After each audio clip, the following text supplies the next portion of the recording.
자, 이제 우리가 이번 시간에도 여러분과 함께 무엇을 하고 싶냐면 우리 하나님의 진짜 속마음이 어떤 분인지 하나님의 마음을 더 알아가는 시간을 갖길 원하면서 한번 출발을 해보겠습니다.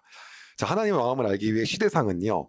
남유다 최악의 왕 중에 하나로 꼽히던 므낫세 왕을 지나서 이제 므낫세 왕이 죽고요. 그리고 그의 아들 아몬 왕이요. 이제 남유다를 통치하기 시작합니다. 그런데요. 통치 기간은요. 불과 2년밖에 되지 않아요. 그럼 아몬 왕은 어떤 왕이었는지 시대상을 잠깐만 보면요. 여기 이 므낫세 뒤에 아몬 써 있잖아요. 요 때를 이야기하는 거예요. 므낫세 뒤를 이어서 어떻게 했는지에 대해서 우리가 한번 볼 텐데 성경은 이 아몬 왕에 대해서 굉장히 짧게 이야기하고 있습니다. 역대하 33장 22절에서 23절인데요. 그는 그의 아버지 므낫세처럼 여호와께서 보시기에 악한 일을 저질렀습니다. 아몬은 므낫세가 만든 온갖 우상들을 섬기고 그것들에게 제물을 바쳤습니다. 아몬은 자기 아버지와 달리 여호와 앞에서 저지른 잘못을 뉘우치지 않았습니다. 오히려 아몬은 더 많은 죄를 지었습니다. 역대기적 관점이기 때문에 므낫세가 마지막에 죄를 자복했다고 했기에 아몬은 그렇지 않았다고 얘기하는 거지만 열왕기 기자는 좀 더 다르게 표현하고 있습니다. 그래서 같은 본문을 쓰고 있는 열왕기하 21장 20절에서 22절을 제가 읽어드리겠습니다. 아몬은 그의 아버지 므낫세처럼 여호와께서 보시기에 악한 일을 저질렀습니다. 아몬은 그의 아버지 므낫세가 산 것처럼 살았습니다.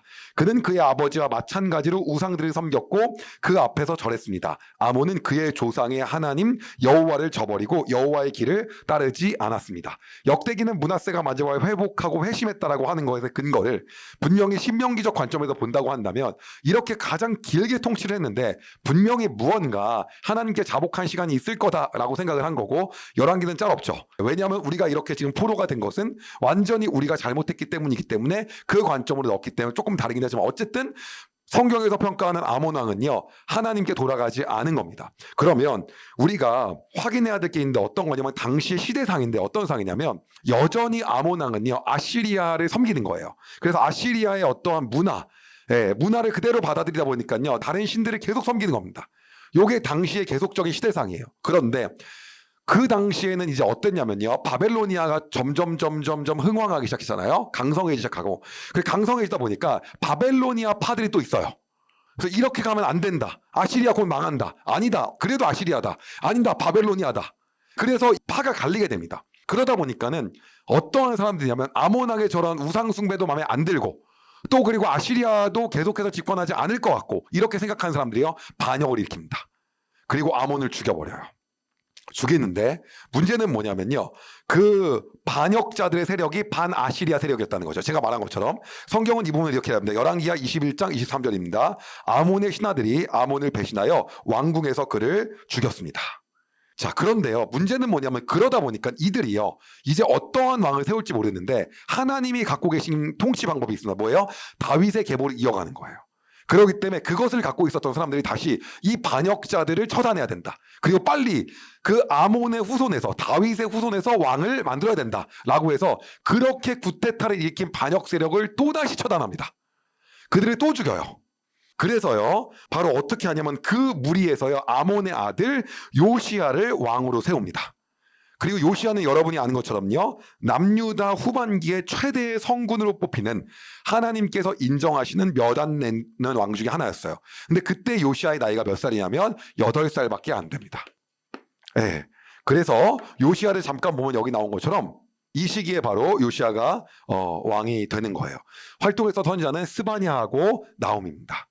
그리고 나홈에 대해서 우리가 지난번에 이미 했고 아시리아 멸망한다. 니누에 멸망한다. 걱정하지 말아라. 지금 아시리아 편에 설 필요 없다라고 얘기했던 거 기억날 거예요. 그 선지자가 계속해서 활동했던 그러한 시기였어요.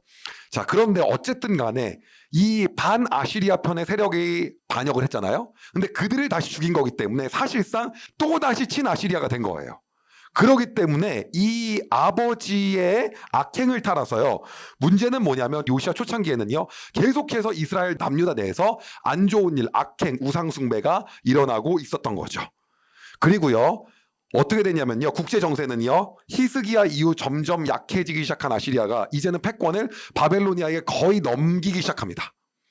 그렇기 때문에 요시야가 개혁을 시작하기 전에 개혁을 해도 아시리아가 바벨론 때문에 남유다를 어떻게 할 수 없는 그런 분위기가 형성이 되어가고 있었던 거예요. 그게 국제 정세입니다. 이 시기에도 계속해서 악행을 저지르고 백성들은 끝없는 죄를 저지르고 있었기 때문에요. 이 시기에 활동했던 스바냐 선지자는요. 이 시대의 백성들과 이스라엘 남유다 백성들을 향하여서 하나님께 돌아올 것들에 대해서 얘기를 합니다. 이때 활동한 선지자가 누구냐고요? 스바냐예요. 그래서 여러분들은 오늘 이 영상이 끝나고 나면 스바냐를 반드시 읽으셔야 됩니다. 아시겠죠? 자, 그럼 스바냐는 누구였냐? 왕족 출신이었고요. 성경에서 이야기하는 히스기야의 후손이라고 이야기합니다. 스바냐 1장 1절입니다. 이것은 아몬의 아들 요시야가 유다 왕으로 있을 때 여호와께서 스바냐에게 하신 말씀입니다. 스바냐는 구시의 아들이고 구시는 그다랴의 아들이며 그다랴는 아마랴의 아들이고 아마랴는 히스기야의 아들입니다. 계속해서 우상숭배가 만연하고 패악하고 타락한 백성을 보며 스바냐는 결국에는요 하나님께서 이 땅 멸망시킬 거다라는 이야기를 합니다. 스바냐 1장 2절에서 3절입니다. 내가 이 땅 위에 모든 것을 완전히 없애버리겠다. 나 여호와의 말이다. 사람과 짐승도 없애버리고 공중의 새들도 없애버리고 바다의 물고기도 없애버리겠다. 악한 사람을 멸망시키고 모든 사람을 이 땅 위에서 쓸어버리겠다. 나 여호와의 말이다. 하나님께서는 결국은요 유다를 심판할 것에 대해서 계속해서 이야기합니다. 그런데 이 스바냐를 여러분들이 오늘 읽으시면요 그냥 스바냐 읽을 때는 그렇구나 했는데 시대가 이때예요. 요시야 앞이었기 때문에 악행을 저질렀던 그때입니다. 그 부분을 하면서 아몬에 이어서 므낫세에 이어서 얼마나 최악이야 계속 그 시기 있거나 그러니까 이렇게 얘기할 수밖에 없었구나 라는 느낌을 느끼면서 우리가 원래 스바냐를 읽어야 되는데 그동안 그렇게 안 했겠지만 어쨌든 간에 지금부터 이렇게 보시면 됩니다. 그런데 이 스바냐는요 미가 선지자하고 좀 달라요. 어떤 게 다르냐면요. 하박국하고도 다른데 뭐가 다르냐면 이렇게 남유다를 멸망시키고 남유다에게 채찍을 가하고 남유다를 징계할 나라가 바벨로니아라는 걸 얘기하지 않았습니다. 그 이유는 뭐냐면요. 스바냐 선지자는요. 그걸 알았는지 몰랐는지 모르겠지만은 강조하고 싶었던 게 뭐냐면 그 막대기의 역할을 하는 게 중요한 게 아니다. 결국 이 세상을 주관하고 심판을 주관하며 이거를 세팅하는 분은 다 누구다? 하나님이다. 하나님이 주권하에 있는 거기 때문에 그 나라들 일은 별로 중요한 거 아니다. 라고 스바냐 선지자는 이야기한 거예요. 그러니까 심판을 주관하시는 분 누구다? 하나님이다. 그렇기 때문에 여러분 다니엘서에 보게 되면요. 앞으로 나라가 어떻게 될 것이고 누가 망할 것이고 누가 어떻게 될 것이고 이런 얘기들이 쭉 이어지잖아요. 그런데 그런 얘기가 이어질 때 나라 이름이 정확하게 나오나요? 안 나와요. 뭐 두 양이 나오고 염소가 나오지 않습니까? 예. 그렇기 때문에 스바냐 선지자가 똑같이 그 부분에 대해서는 이야기하지 않은 거예요. 그래서 남유다가 어떻게 될 것인지에 대한 언급만 하지 바벨로니아에 대한 얘기는 없습니다.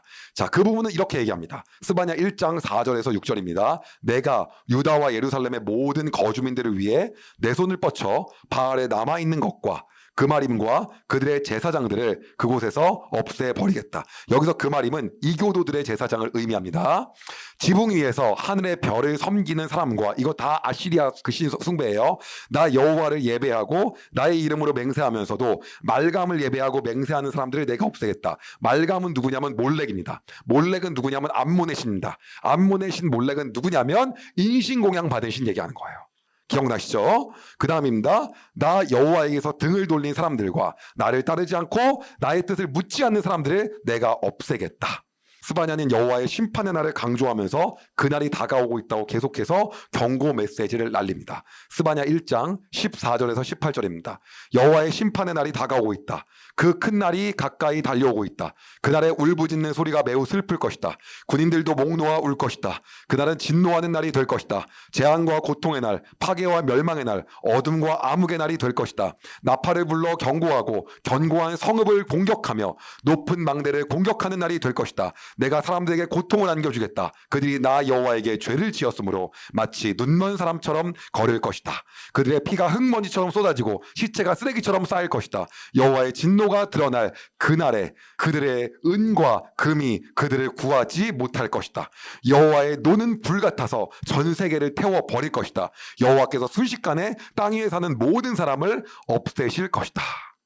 이렇게 막 예언한 거예요. 그런데 그 와중에도 하나님 어떤 분이에요? 그 와중에 겸손한 분을 찾고 겸손한 사람을 찾고 가난한 마음을 가진 사람을 찾아가지고 그들이 모여서 하나님 앞에 나오길 원하는 하나님 마음이 있는 거예요. 그 마음을 알아요. 그러니까 우리가 하나님의 아버지라고 하는 이유가요. 하나님 정말 아버지 같은 분이거든요. 막 때리고 몽둥이 때리지만 다시 뭐예요? 말 잘 듣고 돌아오고 함께하고 싶은 그 마음을 전달합니다. 스바냐 2장 1절에서 3절이에요. 부끄러움을 모르는 백성아 함께 모여라.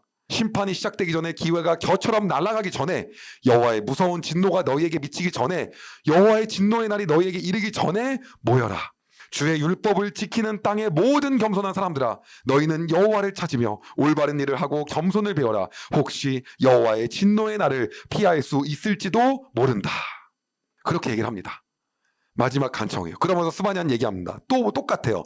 너희 이스라엘을 징계하기 위해 사용됐던 너희 막대기들 너네들도 다 징계받을 거다. 너네들도 똑같다. 다를 거 없다. 라고 얘기하면서 가장 먼저 어떤 얘기를 하냐면요. 너희들 먼저 블레셋 너네들 심판받을 거라고 얘기합니다. 스바냐 2장 4절입니다. 가사성은 버림받을 것이며 아스글론 성은 폐허가 될 것이다. 아스돗은 대낮에 텅 빌 것이며 에그론 백성은 쫓겨날 것이다. 그뿐 아니에요. 모압하고 암몬도 심판받을 거라고 얘기합니다. 너희들도 똑같다. 잘한 거 하나도 없다. 스바냐 2장 8절에서 9절입니다. 모압과 암몬 사람들이 내 백성을 욕하는 것을 들었다. 그들이 내 백성을 조롱하고 국경을 침범하였다. 그러므로 나 만군의 여호와 이스라엘의 하나님이 말한다. 나의 삶을 두고 맹세하니 모압은 소돔처럼 망할 것이요 암몬은 고모라처럼 망할 것이다. 그들의 땅은 잡초와 소금으로 뒤덮일 것이며 영원히 황무지가 될 것이다. 살아남은 내 백성이 그들을 약탈하며 내 나라의 남은 백성이 그들의 땅을 차지할 것이다. 너희들도 똑같다. 징계의 매로 사용된 거 그거 다 징계인데 너희들도 똑같이 징계받아야 된다. 그뿐 아니요. 이집트, 너네 에티오피아, 너네도 결국 멸망할 거다. 스바냐 2장 12절에서 13절입니다. 여호와께서 말씀하신다. 너희 에티오피아 사람아 너희도 내 칼에 죽을 것이다. 여호와께서 북쪽으로 손을 뻗어 아시리아를 멸하시고 니누에를 치셔서 사막처럼 메마른 땅으로 만드실 것이다. 아시리아도 벌받고 이집트, 에티오피아도 벌받고 그렇게 얘기합니다. 그러면서 한 번 더 말하는 게 뭐냐면 그렇다면 도대체 내 백성으로 더 이상 여길 수 없는 너희 예루살렘, 너희 남유다를 내가 왜 멸망시킬 수밖에 없는지 그 이유를 말해주겠다. 왜 그럴 수밖에 없는 건지 한 번 더 그 마음을 얘기합니다. 너 뭐 때문에 혼난지 알겠어? 그 이유 다시 한번 얘기해줄게. 3장 1절에서 4절입니다. 화 있으리로다. 더럽고 오염된 억압받는 성이여. 너는 주의 말씀을 듣지도 않고 가르치지도 따르지도 않는다. 여호와를 의지하지도 않고 자신의 하나님을 섬기지도 않는다. 성안의 관리들은 으르렁거리는 사자와 같고 재판관들은 아침까지 남기지 않고 먹어치우는 저녁에 굶주린 늑대와 같다. 예언자들은 교만하여 믿을 수 없고 제사장들은 거룩한 곳이 성소를 더럽히며 잘못된 법을 가르친다. 이게 이유라는 거예요. 그런데 이렇게 다 말해놓고 이제 마지막이에요. 그런데도 내 진짜 마음 너희 알지? 내 속마음 진짜 이거 알지? 이렇게 하는 이유 있는데 그게 뭐냐면 너네 정결하고 깨끗하게 하기 위함이야. 너네 다시 깨끗하게 돼서 나에게 돌아오게 하고 내가 다시 너희들하고 아버지하고 자녀 관계 다시 맺으려고 하는 거야. 그게 내 속마음인 거 알겠냐? 저 하나님한테 따지고 싶어서 하나님 그 말을 굳이 왜 하십니까? 얘네 그냥 그 말을 굳이 안 하셔도 되는데 왜 그것까지 굳이 얘기하십니까? 라고 난 얘기할 정도인데 너무 죄를 많이 졌어. 부모도 그러잖아. 너 내 마음 알겠니? 막 울잖아요. 그거 왜 막 이렇게 말하고 싶지만 그게 하나님 마음이에요. 스바냐 3장 8절에서 9절이에요. 그러므로 나를 기다려라. 나 여호와의 말이다. 내가 재판을 열고 재판장이 되겠다. 나라들을 불러 모으고 왕국들을 모아드리겠다. 내 노를 그들에게 쏟아붓겠다. 뭐예요? 너희 괴롭힌 나라들 내가 다 멸하겠대. 끓어오르는 나의 진노, 불같이 타오르는 나의 분노로 온 세상이 불타버릴 것이다. 그때 내가 모든 나라의 백성의 말을 깨끗이 하겠다. 누구나 나 여호와의 이름을 부르며 모두 함께 나를 섬기게 할 것이다. 이게 진짜 마음이라는 거예요. 뭐예요? 하나님이 삼으신 백성을 새 마음으로 다시 다 돌아오게끔 하기 위해서. 스바냐 3장 11절에서 13절입니다. 이게 마지막 하나님의 끝판왕 마음입니다. 그날이 오면 네가 나에게 지은 모든 죄로 인하여 부끄러움을 당하는 일이 없을 것이다. 내가 이 성에서 자랑하기 좋아하는 사람을 없애겠다. 다시는 예루살렘에 있는 내 거룩한 산에 교만한 사람이 없게 하겠다. 나는 가난하고 겸손한 사람들을 내 성에 남겨놓을 것이다. 그들이 나 여호와의 이름을 의지할 것이다. 이스라엘에 살아남은 사람들은 다시 악한 짓을 하지 않고 거짓말을 하지 않으며 남을 속이지 않을 것이다. 그들은 양처럼 잘 먹고 편히 누울 것이니 아무도 그들을 괴롭히지 못할 것이다. 이게 하나님의 마음이에요. 내가 이렇게 하려고 지금 징계하는 거야. 그러면서 하나님의 진짜 마음을 얘기하세요. 스바냐 3장 17절이에요. 내 하나님 여호와께서 너와 함께 계신다. 능력의 하나님께서 너를 구해 주실 것이다. 주께서 너를 기뻐하실 것이며 너는 주의 사랑 안에서 편히 쉴 것이다. 너를 보시고 노래하며 즐거워하실 것이다. 그때도 막 노래하실 거래 막 하나님이. 막 그렇게 하고 싶어. 노래하고 같이 막 춤추고 그러고 싶대.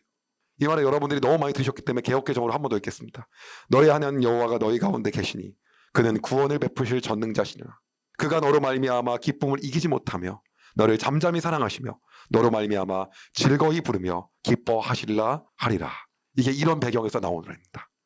우리가 찬양을 많이 했는데 이 배경에서 나온 거예요. 이게 진짜 내 속마음이다. 하나님은 공의 하나님이시기 때문에 잘못된 것들을 심판하시고 정리하시지만 진짜 속마음은 그 과정이 있어야 어떻게 다시 관계를 맺을 수 있다는 거예요. 그래서 다시 너희하고 노래하고 즐기고 너희하고 같이 놀고 이러고 싶다는 거예요. 이 마음을 표현하는 겁니다. 그런데요, 이러한 하나님의 마음에 스바냐의 예언에 화답이라도 하듯 요시아가 다른 선조들과 다르게 집권 8년 차에 하나님을 섬기기 시작합니다. 뭐야? 우리가 믿어야 될 분이 이런 신이 아니라 하나님이었어? 그래서 하나님을 섬기기 시작해요.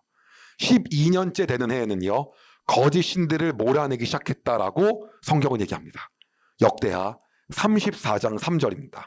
요시아는 왕으로 있은 지 8년째 되던 해에 그의 조상 다윗이 따르던 하나님을 섬기기 시작했습니다. 그때는 요시아가 아직 어렸을 때였습니다. 그렇죠? 8살에 했으니까 8년 지나봤자 16살이잖아요. 요시아는 왕이 된 지 12년째 되던 해에 유다와 예루살렘에서 거짓 신들을 몰아내기 시작했습니다. 그는 거짓 신들을 섬기는 산당들을 다 헐어버리고 아세라 우상과 나무로 만든 우상과 새로 만든 우상들을 없애버렸습니다. 드디어 요시아의 개혁이 시작됩니다. 자, 여러분에게 드리고 싶은 이야기가 있습니다. 바로 뭐냐면 하나님의 진짜 마음이 뭐냐는 거예요. 우리가 계속해서 구약을 보면서 너무 무서워, 너무 다주고 이러잖아요. 근데 그 하나님 마음 안에 있는 게 뭐냐는 거죠. 자녀 삼은 자들을 끝까지 버리지 않으세요. 다시 뭐해라? 너희하고 내가 함께 있고 싶다. 나 너네랑 놀고 싶다. 나 너랑 같이 있고 싶다. 마지막으로 제 얘기를 하면서 마무리할게요. 사실 제가 이제 제 후배, 다시 말하면 제 제자한테 들은 얘기인데, 얼마 전에 같이 이야기를 하는데 자기 팀장님이 자기들이랑 너무 놀고 싶어 한대요. 팀원들이 한 8명 되나 봐요. 근데 팀원은 팀장님을 껴주기 싫은 거예요. 저도 제가 회사 CEO였지만 임원들이 저를 껴주기 싫어한다는 걸 제가 다 알고 있어요. 예, 지진 자진 납세합니다. 다 껴주기 싫은 거예요. 그러니까 뭐냐면 되게 근데 서운해한다는 거예요. 그걸요. 껴주면 돈도 내주고, 근데 하나님 마음이면 다 같이 너네랑 놀고 싶은 거예요. 노래하고 춤추고. 근데 우리 뭐예요? 하나님하고 같이 놀려면 불편해. 너무 이것도 지키고 저것도 지켜야 되고. 근데 우리 하나님 뭐냐면, 근데 우리가 그 안에 거하죠. 그러면 그 불편한 게 아무것도 아니라는 거예요. 여러분, 이렇게 비유해서 정말 죄송하지만요, 그 불편한 게 아무것도 아닌 사람들이요 다 임원돼요. 그게 정치적으로 하는 말이 아니라, 저는 회장님과 함께 있을 때가 행복하면, 정치적이 아니라 그게 진짜인 사람들이 정말 잘 되더라고요. 제가 회사를 보니까 그게 진심인 사람들이 있거든요. 그게 연기를 하면 같이 오래 못 있어요. 그 티가 다 나요. 사람인데 안 느껴요. 근데 정말 티가 안 날 정도로 정말 나를 속였거나. 근데 여러분, 그거 쉬운 거 아닙니다. 그걸 속일 정도면요 연기 대상 받아야 돼요. 그거 쉬운 일이 아니에요. 근데 하나님 마음이 그 마음이라는 거예요. 이러한 묵상은 아마 대부분 시우의 관점으로 묵상은 거의 안 하셨어요. 근데 우리 안에 뭐냐면, 근데 걔네들이 안 껴주고 싶고 저도 알거든요. 야, 같이 너네랑 놀고 싶고 같이 하고 싶어. 이게 우리 하나님 마음이라는 거예요. 여러분, 그 하나님과 좀 함께 하시지 않겠어요? 살짝 불편하거든요. 근데 그 하나님과 함께하면 얻을 수 있는 풍요로움과 그분이 주시는 은혜가 더 크단 말이에요. 오늘 우리에게 그렇게 말씀하시는 하나님을 여러분의 직장 상사처럼 내버리고 자기들끼리만 떡볶이 먹으러 가지 마시고 그 하나님과 함께하기를 결단하는 그 하루 되기를 소망합니다. 기도하겠습니다. 하나님, 폐역하고 너무 잘못되고 더 이상 돌이킬 수 없는 상황에 쩌들어버린 하나님이 선택하신 남유다 백성들에게, 그럼에도 불구하고 내가 너희를 회복시키고 다시 다 정결케 하고 깨끗한 뒤에 나 너희와 함께 놀고 싶고 노래하고 싶고 같이 하고 싶다고 하는 분이 우리의 아버지이신 하나님이셔서 감사합니다. 하나님, 우리가 그 하나님과 함께하는 길을 선택하길 소망합니다. 하나님, 직장 내에서도 상사하고 밥 먹으면 같이 놀려고 하면 그것이 힘든 것이 우리지만, 그럼에도 불구하고 우리가 하나님과 함께할 때 우리 안에 가질 수 없는 하나님께서 주시는 은혜와 풍성함이 있기에 오늘도 우리가 하나님을 따라가며 하나님과 함께하기를 소망합니다. 하나님 그 길이 어렵다고 할지라도 우리는 하나님을 따라가며 순종하는 삶을 살기를 소망하오니 하나님 우리의 마음을 그렇게 만져 주시옵소서. 오늘 그렇게 결단하는 주의 백성 가운데 주님 은혜를 더하여 주시옵소서. 그렇게 인도하실 주님을 찬양하며 예수님의 이름으로 기도드립니다. 아멘. 여러분, 은혜 많이 받으셨나요? 이 영상을 통해 더 많은 사람들에게 하나님의 은혜를 공유하길 원하신다면 여러분의 구독과 좋아요가 꼭 필요합니다. 오늘도 여러분의 삶에 하나님의 은혜가 가득하길 진심으로 소망합니다.